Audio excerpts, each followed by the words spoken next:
Hi Sonia, hi Richard. So I've finally got round to looking at your space again this morning. I've shown two shelves. Excuse me. It could be between 2 and 4 shelves depending on how you distribute them.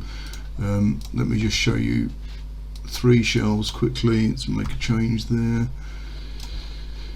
So, 3 shelves there. The distribution of those shelves is 400 millimeters, between there and there, 400 millimeters.